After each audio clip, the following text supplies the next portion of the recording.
Hey everyone, today we're going to talk about the push-up. The push-up is a common exercise that I see upon people in the gym, athletes.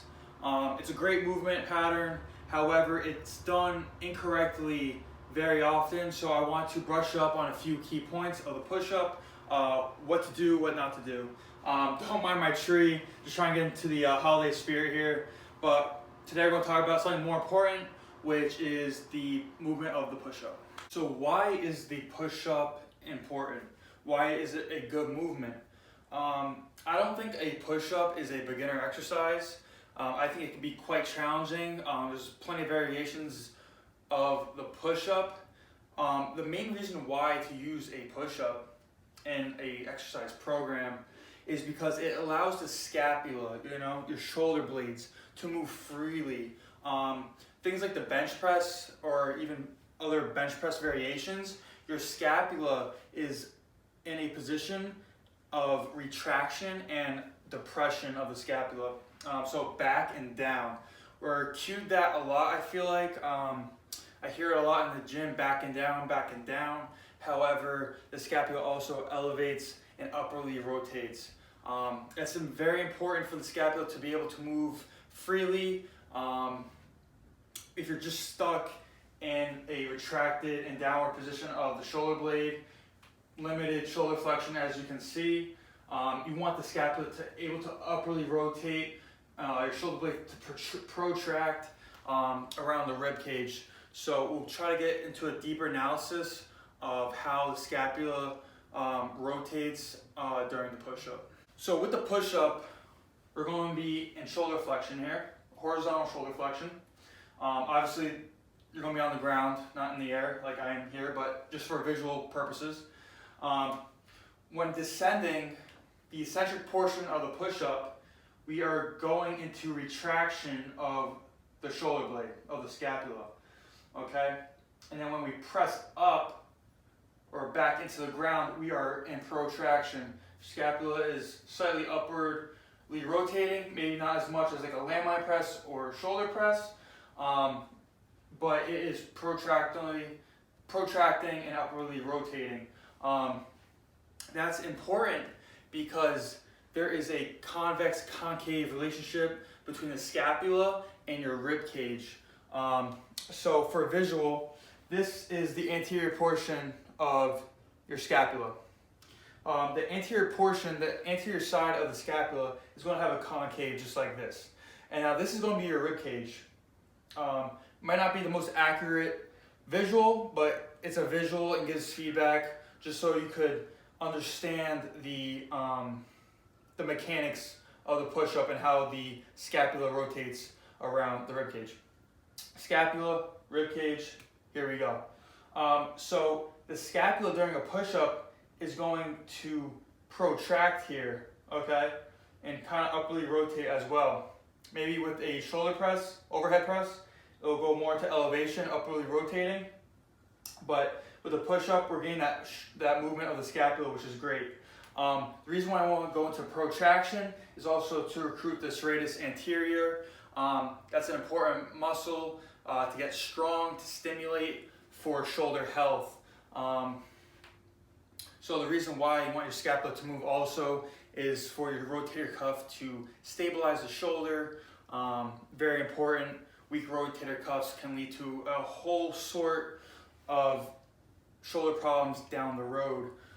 So something like a push-up can be a great exercise to train out of some shoulder pain, depending upon the severity of it, of course. So explaining the scapula and ribcage relationship and kind of understanding how the scapula moves around the ribcage, we're going to analyze what I see in the gym and what is wrong. What I see in the gym is that lack of scapular retraction. So scapular retraction is going to put your shoulder at a better position to press back into the ground during a push-up.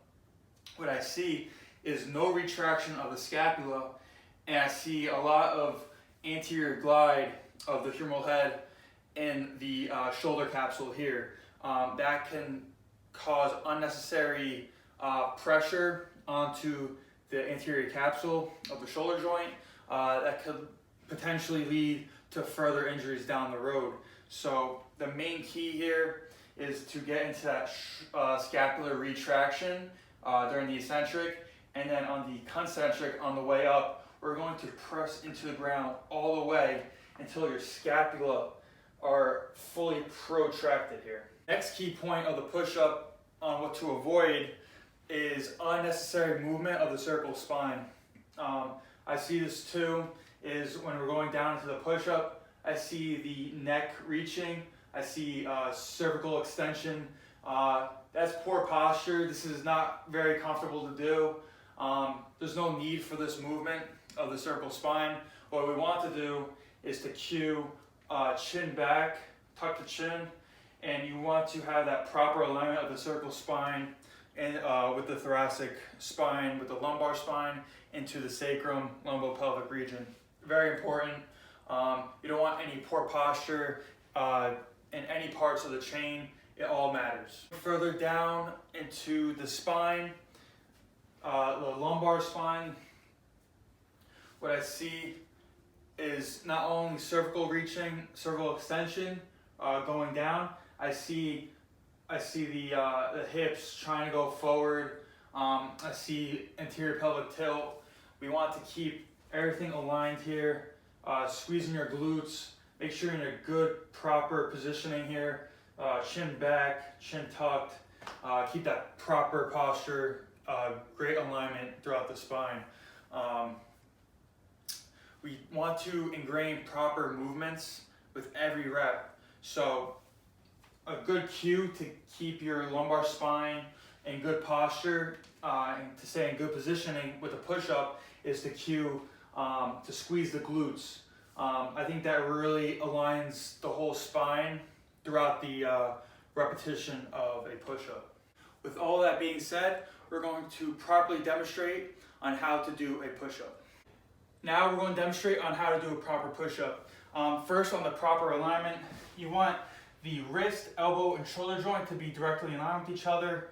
You want your feet, your ankles to be in line with your wrists.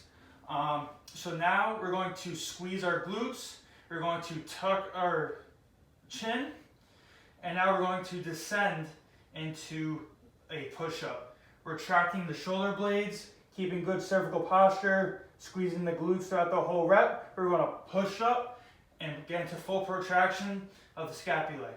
One more rep here. And that's how you do a proper push-up. Some key points is to maintain proper posture, proper alignment throughout the whole movement, as well as keeping tension in your glutes, as well as in your core throughout the whole rep. Thanks for listening. Hope you enjoyed.